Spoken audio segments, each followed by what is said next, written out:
మీ సమస్యలకు శాశ్వత పరిష్కారం చూపించాల్సింది తెలంగాణ రాష్ట్ర ప్రభుత్వం. తెలంగాణ రాష్ట్ర ప్రభుత్వంతో చర్చించాల్సింది మిత్రుడు నరేందర్ రెడ్డికి ఓటేసినప్పుడే మీ సమస్యలకు పరిష్కారం దొరుకుతుంది అని చెప్పి నేను ఈ సందర్భంగా తెలియజేస్తున్నాను. అంతెందుకు ఇక్కడ మీడియా మిత్రులు ఉన్నారు, హైదరాబాద్లో ఉన్న వాళ్ళని అడగండి. ఆనాడు రాజశేఖర రెడ్డి గారు ఉన్నప్పుడు జర్నలిస్టులకు ఇళ్ళ పట్టాలు ఇచ్చిండు. 10 ఏళ్ళు చంద్రశేఖరరావు మీ ఇళ్ళ పట్టాలన్నా మీ భూమి ఏడుందో చూపించినాడా, మీ కాగితమాన్ని ఇచ్చిండా? నేను వచ్చిన తర్వాత మిమ్మల్ని అందరినీ పిలిచి రవీంద్ర భారతిలో 1000 కుటుంబాలను మిమ్మల్ని పిలిచి మీకు భోజనం పెట్టి మీ ఇండ్ల పట్టాలు మీ భూమికి మీకు అప్పచెప్పింది నేను కాదా?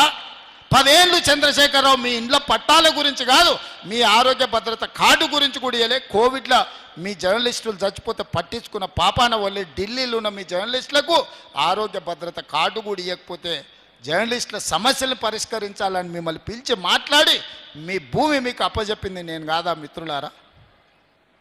ఇన్ని పనులు 10 నెలల్లో నేను చేస్తే ఏమి చేయలేదు రేవంత్ రెడ్డి అని బండి సంజయ్ కేటీఆర్ ఇద్దరు కలిసి నోటుకొచ్చింది మాట్లాడుతారు. ఎన్నికల్లో పోటీ చేయను అని అసలు మాట్లాడే అర్హత ఉందా అని నేను అడుగుతున్నా. మొదట్లో అధికారం బాయ్, రెండోసారి డిపాజిట్లు బాయ్, మూడోసారి నీకు అభ్యర్థి దొరకకపోయా కేటీఆర్. ఇంకా నువ్వేంది నువ్వు మాట్లాడేది ఏంది? నీకున్న అర్హత ఏంది? తెలంగాణ సమాజం నిన్ను ఎప్పుడో బహిష్కరించింది. తెలంగాణ సమాజంలో నువ్వు మనిషివే కాదు, నువ్వు ఓటర్ లిస్టులో లేనే లేవు, ఈ లెక్కలలోనే లేవు. నువ్వు లెక్కలలో ఉంటే ఎన్నికల్లో పోటీ చేసి ఉండేటోనివి. ఇవాళ బండి సంజయ్ అంటూ కేటీఆర్ని ఎందుకు అరెస్ట్ చేస్తలేవని నేను అడుగుతున్న. బండి సంజయ్ని నువ్వు కేంద్ర హోంశాఖ సహాయ మంత్రివి కదా, టెలిఫోన్ ట్యాపింగ్లో ప్రభాకరరావు శ్రవణ్ రావు అమెరికాకు పారిపోతే పట్కరమని రెడ్ కార్నర్ నోటీస్ ఇప్పించి కేంద్ర ప్రభుత్వానికి పంపిస్తే ఆ కాగితం సంఖ్యలో పెట్టుకొని బీఆర్ఎస్ వాళ్ళతో బేరం చేసుకోరు. ఈ ఎమ్మెల్సీ ఎన్నికల్లో మాకు మద్దతు ఇస్తే ప్రభాకర్ రావును శ్రవణ్ రావును మేము పట్టుకరాము, లేకపోతే వాళ్ళని పట్టుకొస్తే మిమ్మల్ని కూడా బొక్కలేస్తాడు రేవంత్ రెడ్డి అని మీరు అడ్డం పడ్డది మీరు కాదా? ఇవాళ కేసీఆర్ హరీష్ను కేటీఆర్ను టెలిఫోన్ ట్యాపింగ్ కేసులో అరెస్టు కాకుండా అడ్డుకుంటున్నదే కిషన్ రెడ్డి బండి సంజయ్. ఎందుకంటే ప్రభాకర్ రావును శ్రవణ్ రావును విదేశాల నుంచి ఇక్కడికి రప్పిస్తే 48 గంటలలో ఇలా బండారం బయటపడుతుంది, అందరిని తీసుకుపోయి చెర్లపల్లి జైల్లో పెడతామని చెప్పి ఈ కాగితం అడ్డం పెట్టి బ్లాక్మెయిల్ చేసి ఎన్నికల్లో పరోక్షంగా వాళ్ళ మద్దతు తీసుకుంటున్నది బీజేపీ వాళ్ళు కాదా అని చెప్పి నేను ఈ సందర్భంగా అడుగుతున్నా. బండి సంజయ్ గారు, నీకు చిత్తశుద్ధి ఉంటే మేము గొర్రెల స్కామ్ కింద ఏసీబీలో కేసు కట్టి మేము విచారణ చేస్తే ఫైళ్ళన్నీ మీ ఈడీ వాళ్ళు తీసుకుపోయినారు. ఈడీ వాళ్ళు ఎందుకు ఈ గొర్రెల స్కామ్లో టీఆర్ఎస్ వాళ్ళని ఒక్కరిని కూడా అరెస్ట్ చేయలే? ఈ కార్ రేసుల్లో విదేశీ కార్ల పోటీలలో కోట్ల రూపాయలు కేటీఆర్ విదేశాలకు తరలించిన నేను కేసు కడితే ఎంబడే ఈడీ వాళ్ళు వచ్చి ఆ ఫైల్ అంతా తీసుకుపోయినారు. ఎందుకు ఈ కార్ రేసుల్లో కేటీఆర్ను ఈడీ వాళ్ళు అరెస్టు చేయలేదని నేను అడుగుతున్నా. టెలిఫోన్ ట్యాపింగ్లో ప్రభాకర్ రావును నిన్న మనం టీవీలలో చూస్తున్నాం. ట్రంప్ ఆ ప్రెసిడెంట్ కాగానే అమెరికాలో ఉన్న భారతీయులందరినీ అక్రమ వలసదారులని కాళ్లకు బేడీలేసి తీసుకొచ్చి దేశంలో ప్రత్యేక విమానంలో దించిపోతున్నాడు.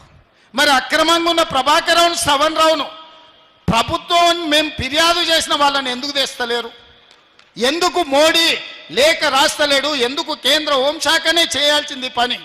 దానికి మంత్రిగా ఉన్నది బండి సంజయ్ గారే కదా. నేను సూటిగా అడుగుతున్న, ప్రభాకర్ రావును శ్రవణ్ రావును ఎప్పటి లోపల విదేశాల నుంచి నువ్వు రప్పిస్తావు? బండి సంజయ్ 4 కోట్ల తెలంగాణ ప్రజలకు చెప్పు. వాళ్ళని తెచ్చిన 48 గంటల్లో ఇవాళ టీఆర్ఎస్ నాయకులను లోపల వేయకపోతే బొక్కలు పెట్టకపోతే చూడని నేను అడుగుతున్నా. ఇవాళ ట్యాపింగ్ చేసిన దొంగల్ని అమెరికాలో దాచిపెట్టి మీరు ఢిల్లీకి పిలుచుకొని సీకట్ల హరీష్ రావుతో కేటీఆర్తో మాట్లాడి ఒప్పందాలు చేసుకున్నది మీరు. ఇవాళ మీరా మా గురించి మాట్లాడేది? ఇవాళ టెలిఫోన్ ట్యాపింగ్ లీడ్ ఉన్న వాళ్ళందరినీ 10 నెలలైంది లోపలేసి. నిన్న మన బెయిల్ వచ్చింది. ప్రణీత్ రావుకు, రాధాకిషన్ రావుకు, ఇట్లా చాలామందిని దొరికినట్టే చెంచల్గూడ జైర్లపల్లిలో వేస్తే 10 నెలల తర్వాత నిన్న మన బెయిల్ వచ్చింది. హరీష్ రావు మీద కేసు పెడితే హరీష్ రావు కోర్టుకు పోయి కోర్టులో ఇవాళ ఆర్డర్ తీసుకొచ్చిండు, అరెస్టు చేస్తామని. నన్ను అరెస్టు చేయొద్దని హరీష్ రావు కోర్టు నుంచి ఆర్డర్ తెచ్చుకున్నాడు. మరి బండి సంజయ్ గారు, నీ శాఖలో ఉన్న నీ శాఖకే అమెరికా గవర్నమెంట్కు రాసి రప్పించాల్సిన ప్రభాకర్ రావును శ్రవణ్ రావును ఎప్పుడు తెస్తావని నేను అడుగుతున్నా. గొర్రెల పెంపకానికి సంబంధించి ఈడీ దగ్గర ఉన్న విచారణలో బీఆర్ఎస్ నాయకులను ఎప్పుడు అరెస్ట్ చేస్తావని నేను అడుగుతున్నా. ఈ కార్ రేసులో కేటీఆర్ కోట్ల రూపాయలు లండన్ కంపెనీకి పంపించండు కదా, ఆ కేసు మీ ఈడీ దగ్గరనే ఉంది. ఎప్పుడు కేటీఆర్ని అరెస్ట్ చేస్తామని నేను అడుగుతున్నా. నిన్న మన కేటీఆర్ హరీష్ ఎన్నిసార్లు ఢిల్లీకి పోయిన రోజు చూడండి. వాళ్ళ ప్రభుత్వం ఉన్నప్పుడు ఎప్పుడు పోలే, కేంద్ర ప్రభుత్వాన్ని ఏం అడగలే. ఇవాళ ప్రభుత్వం మనం ఉంది, ఇవాళ ఆలువై బీజేపీలను కలిసి కాగితాలు ఇస్తున్నారు మా రాష్ట్రానికి నిధులు ఇవ్వండి అని. గింత అర్థం కాదాయన, ఓ కాగితం చూపించి ఓ మాట మాట్లాడుకొని వచ్చి ఇవన్నీ ఏషాలు అర్థం అవుతలేదా? ఇవాళ ఒప్పందంలో భాగంగానే బీజేపీల కాళ్ళు పట్టుకోవడానికి, బీజేపీలు వీళ్ళని కాపాడడానికి ఇద్దరు కలిసి సీకట్లో మాట్లాడుకొని మన నిఘా అధికారులు ఇవి బయట పెడతారని చెప్పి ఉత్తగానే కాగితాలు ఇచ్చినట్టు ఫోటో దిగుతుండు. సిల్లి గవర్నర్ తెచ్చినవా? నితిన్ గడ్కరీకి కాగితం ఇచ్చినావు కేటీఆర్? హరీష్ రావు కలిసి వచ్చిండి, కేంద్రంలో ఉండే వాళ్ళని ఏమన్నా తెచ్చిండా? ప్రభుత్వంలో మమ్మల్ని అడిగిన ఏమన్నా నిధులు తీసుకురావాలని ఏమన్నా అడగాలా అని? తెలంగాణ రాష్ట్రానికి, తెలంగాణ రాష్ట్ర ప్రభుత్వానికి నిధులు తెచ్చేది ఉంటే మాతోని కదా కలిసి రావాల్సింది. మీరిద్దరు ఏంది కలుసుకునేది సీకట్లా? ఈడ ప్రభుత్వం ఉన్నది మాది కదా, మమ్మల్ని కదా అడగాల్సింది. ఏ నిధులు దేంట్లో రావాలి, దేంట్లో బకాయి ఉన్నాయి, ఎవరిని అడగాలని మమ్మల్ని అడగకుండా మీరిద్దరు కలిసి మాట్లాడుకొని సత్రం భోజనానికి నెల్లూరు పెద్దారెడ్డి రికమెండేషన్ అన్నాడు. అంటే వెనకట్టుకోవడం సత్రంలో పెట్టేదే ఉచిత భోజనం, దానికి నెల్లూరు పెద్దారెడ్డి పెద్ద లేఖ రాసినట, మా ఫలానా మనిషి వస్తున్నాడు ఆయనకు ఉచితంగా భోజనం పెట్టురని. నెల్లూరు పెద్దారెడ్డి లేఖ రాకపోతే సత్రంలో ఉచితంగా భోజనం పెట్టరా? ఇవాళ రాష్ట్రానికి వచ్చే నిధులకు రోజు నేను ఢిల్లీతో కొట్లాడుతూనే ఉంటే, నేను పోయేస్తూనే ఉంటే, నేను తెచ్చేది నేను తెస్తా.